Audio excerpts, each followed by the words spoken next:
Hey, what's up guys? This is Brian from WhisperStatus74. This is the second video on screen reflections on my plasma and why it's important when purchasing a 4K display.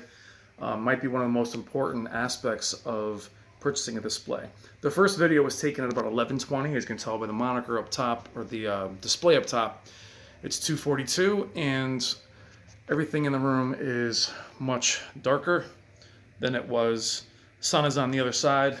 We're moving over and the picture has improved. Now that's the big difference between just a few hours, and you can already see that the photos in the back are still pretty clear.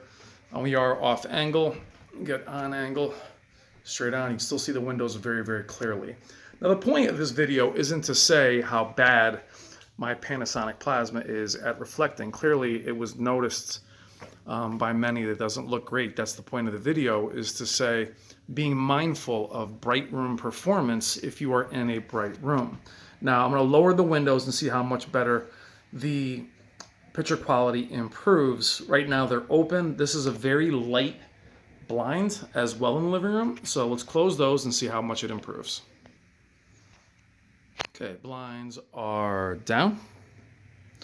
Again, those are sheer blinds, but it has noticeably improved the reflections.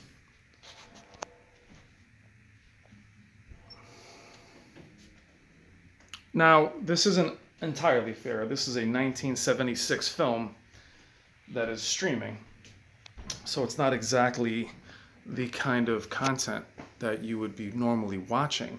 The reason I use a film like this is that this is the kind of movie you would see on regular TV as you're watching, and I wanted to show how it would look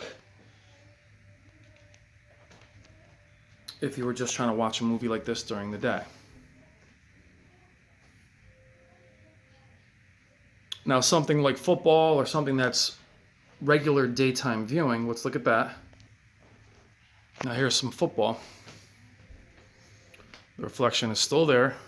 Again, windows are still there. Now, for regular TV viewing, that's fine. However, if you do look at it, you can see the reflections on it. Now, again, it's an older plasma. I'm not using this as to say I'm picking on my own TV here. I just want you guys to understand that when you're picking displays, how important it is to think of reflections and reflection coating. You hear that all the times on OLEDs, a lot of the newer TVs, and a lot of times they're going to say to you, this new coating does this, it does that. And you want to make sure that in a room like this, where you have, windows and doors, and, there's windows back here, you want to be mindful that you choose something appropriate. So a lot of times when you hear, even on lower end TVs, this display is very bright, doesn't have great local dimming, but would be great for a bright room, that's what they're talking about.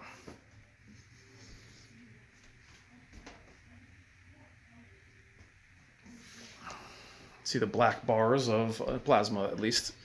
But that's the second video of the reflections. This is later in the day. The picture is noticeably better. We'll do one at night, same film, and you'll see how much better it improves. I'll also put a lamp on in the back so you can actually see that lamp. But again, reflections, very important. The coating on the screen to mitigate the light, limit the light, is very important. It's just not something we think about when we're going over specs. We're always worrying about peak brightness and contrast, but with displays like the Q9FN and the Z9F, you'll hear excellent for bright room especially. Think about where your TV is. Where is it? Is it in a room like this? Or is it in a room like my downstairs where there isn't a single window down there? All right, guys, thank you as always. Last video will be at night. Take care.